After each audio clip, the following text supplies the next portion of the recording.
Hello. Just doing another update on my Korean studying. The last update I think was back in maybe October. I'm not 100% sure, but it's been a good minute since I updated, and I wanted to do another update. And I play with the idea of doing more videos, but most of these videos are simply just me saying, "Hey, I'm still studying Korean. Here's what's new, if anything." Um, yeah, so it's like if those these kind of videos, it's you don't want to see too many because not a lot changes. But anyway, regardless, so I've been studying Korean for about 5 years. I don't know exactly. I guess I could sit down and look at a calendar to figure things out. But anyway, 5 years, enough time's gone by that I just don't know exactly when. Roughly around COVID is when I started, and as you may already know, I studied a lot of Japanese before studying Korean, a whole lot of Japanese, and before Japanese, I studied a whole lot of German. German was mostly self study, some spurts taking classes, and Japanese was kind of a mix of self study and some classes. And Korean has been almost all self study with a few small stints of classes, and so. Um, Yes, I took when I first started, I took my community college offered some beginner courses, which I took, which were just a little bit helpful, but unfortunately, the teacher used all English in the class unless she was reading from the book or from the chalkboard, like reading Korean text. Otherwise, everything else was in English, even though she's Korean, simply because she probably did not expect anyone in the class to understand her if she used Korean. So the class was okay, but not so helpful. Um, and I've been self studying since. I've been to Seoul twice now. Both times was kind of a study vacation where I took some very short. First time I think was 3 week. I took the full my 3 week vacation. I spent all 3 weeks studying Korean at Lexus Nexus, I believe it's called, language school in Gangnam in Seoul, and then I went back a year and a half later, roughly. Um, yeah, to do the same thing, actually almost same thing. 2 weeks in Seoul, and then 1 week in Osaka, Japan, kind of traveling, or Kyoto, Kobe, traveling around. The I have to say I enjoyed the Japanese part of that vacation more than I enjoyed the Korean. They were both okay, good, but um, yeah, the Japan. I'd never really been to that area of Japan very much, and my Japanese is better. Still work in progress. If I, lots of room for improvement, but I'm not really studying Japanese. Anyway, so this video is where am I at my Korean? Korean's basically, I got to, I would say the beginner stage was super easy.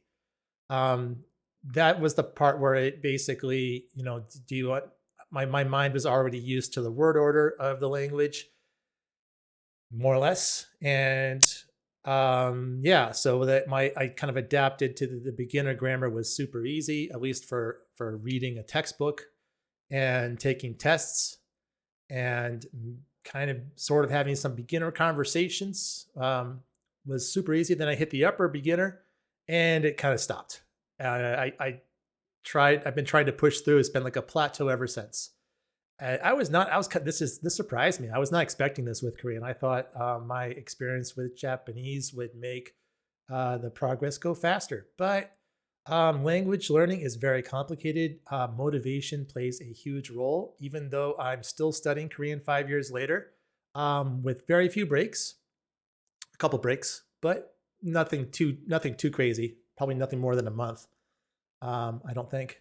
I just the progress is feels very slow. I was actually kind of similar to Japanese, but Japanese I was much more motivated. I was to start. It wasn't realistic, but the idea of moving to Japan was there, and I watch anime almost every night just to relax. Anyway, so there was just a lot, and the Japanese language community is very big online.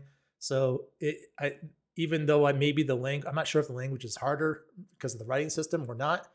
Um, Somehow the progress was more consistent, and so with Korean, um, things have just been frustrating. But they're still moving. It's still, there is progress. The past year, I would say the last time I went to Seoul, I noticed a difference. And it's very helpful to notice a difference or improvement when you're just studying languages. It's so motivating.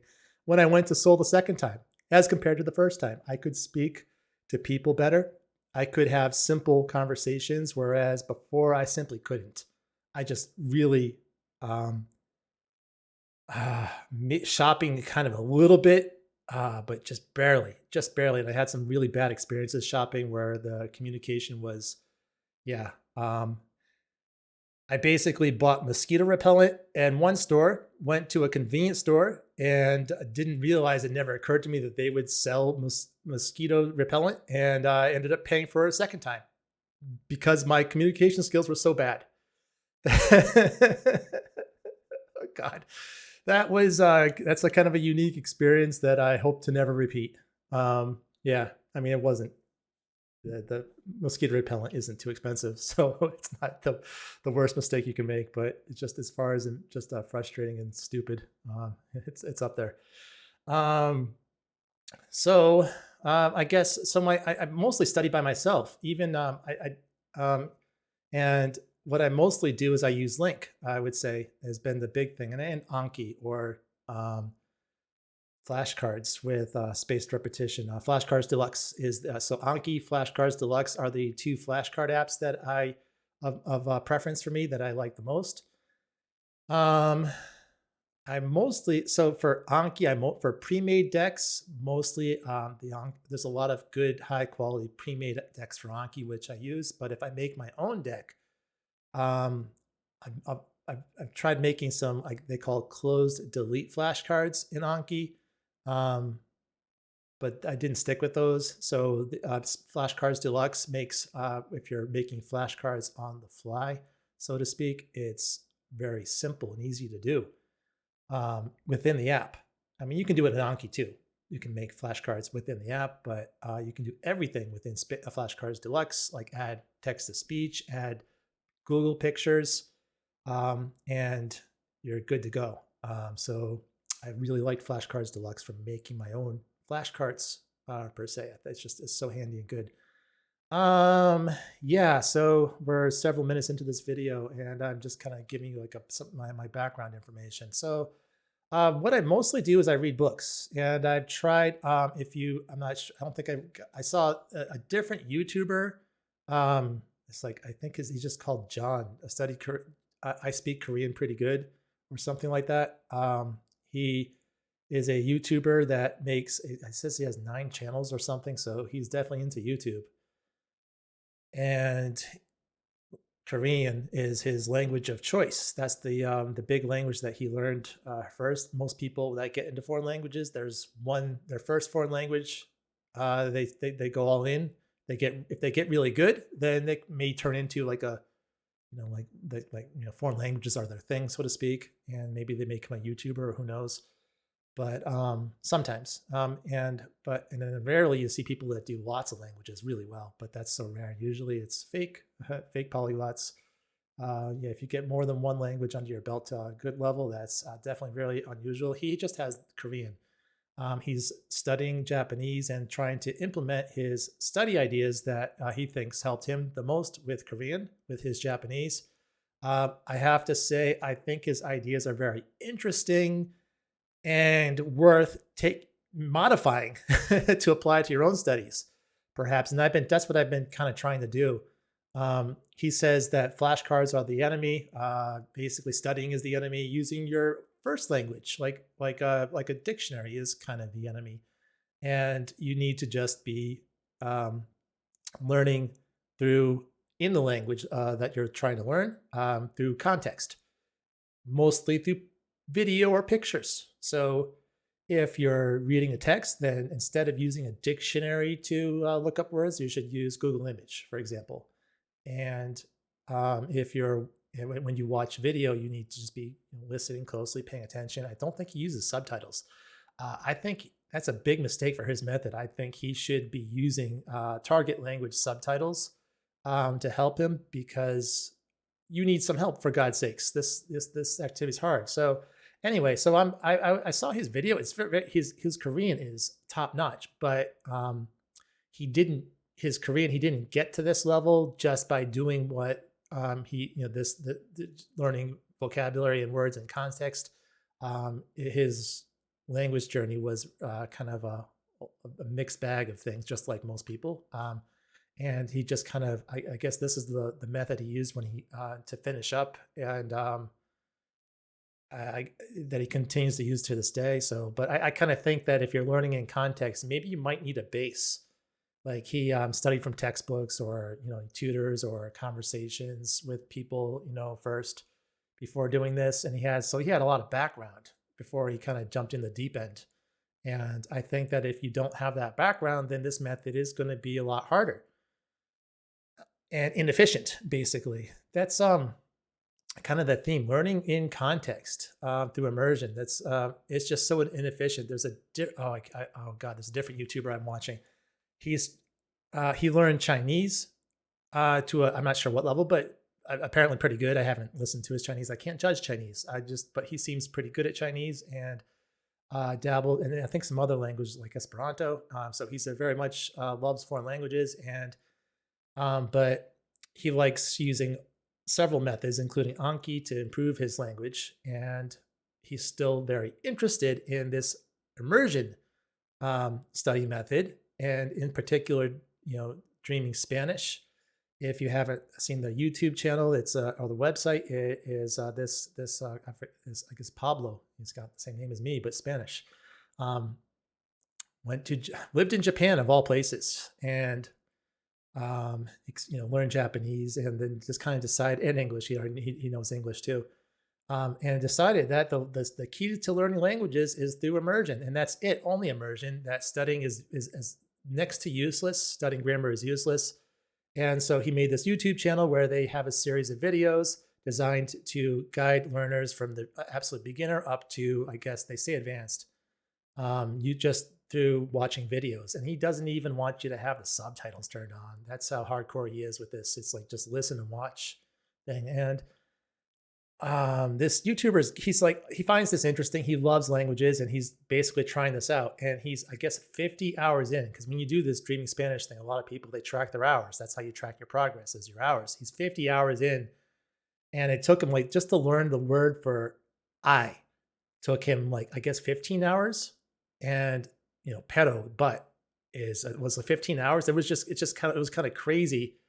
Some of the things that if you sat down with a textbook on within 1 hour, you would learn these words right away. It took him 15 hours of studying to get. So you can see that is super inefficient. And I don't want to, nobody wants to study a language inefficiently, but at the same time, you do want to have fun. So if that method is fun and it's something you can do on a regular basis, then maybe even though it's inefficient, maybe it's still the best method per se. Something to consider. So I am trying to apply this to my Korean. I am been plateauing. You could say maybe I guess I'm probably, I think, just thinking on this, he was describing with this inefficient immersion method. Maybe that's kind of what I'm doing with Korean. I just, because I just read books and watch videos. I don't have anyone to talk to. I don't have any language classes. And so my only way to supplement this that I've been doing is through flashcards. And maybe those flashcards are just not a good way to supplement talking to people or taking a class would be a good way to supplement listening and reading. But unfortunately, flashcards, I'm kind of getting to I'm kind of starting to think flashcards are not it. And I might quit. I may quit my flashcards just to give more time for more immersion. Yeah, I mean, I could discipline myself to maybe do 15 minutes of flashcards per day and just stop. But it's like when something isn't good, like just don't even bother. And immersion is more fun anyway. So like maybe reading something during my lunch break or throughout the day, just pulling up some news articles in Korean might be better. Although I don't think reading the news is a great way to improve your conversation ability per se, and that's more along the lines of what I want to improve is conversation, or reading fiction, like light novels, easy fiction, or watching dramas, maybe in Korean. That's what I really want to do. So yeah, I guess my update is that I'm thinking of dropping flashcards, and I'm just going to continue reading on Link and doing YouTube. And I'm going to plan another trip to Korea. I've got at least a little bit of vacation saved up, and I don't know, maybe I'll quit my job, move to Korea for a year like I did Japan. Wouldn't that be awesome? Something to keep in mind. Probably better to do sooner than later, because the younger you are, the more you benefit. Getting old sucks. Life is not for, you don't live forever. So, there's something you want to do, go out and do it. Maybe, at the same time, going to Japan was super stressful for me, quitting my job and all that. So I don't know. So yeah, so the plan is for me right now. I feel like I'm at an intermediate plateau as opposed to the upper beginner plateau. I did have an italki lesson this weekend. Finally, I've been trying to schedule lessons with different tutors. They all cancel or don't show up. Yeah, people tutoring beginners, teaching languages to people that are foreigners. It on the surface it sounds fun, easy job to do, but it's actually really hard and kind of boring sometimes. So I know I've done it, and sometimes I enjoy it, and sometimes it's a drag. So I do sympathize with these people with the fact that they maybe are have this profile on italki, but they're struggling with doing the lessons. I can sympathize with that, but at the same time, that's so frustrating for me as a student. I feel like if someone signs up to do a class, you accept the lesson, you need to show up. Maybe you can quit your job, or stop taking lessons later on. But if you obligate yourself to do a lesson, you should do it. But oh well. I mean, I would like to get anyway. So I finally got a tutor to do a lesson with me.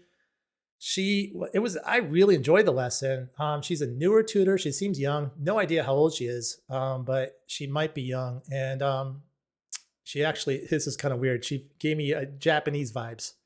I think a lot of Japanese people they speak English to a little bit, but they're really awkward about it and really cute, actually. And she gave me those kind of vibes, her introduction video. But the lesson we did was pretty much all in Korean.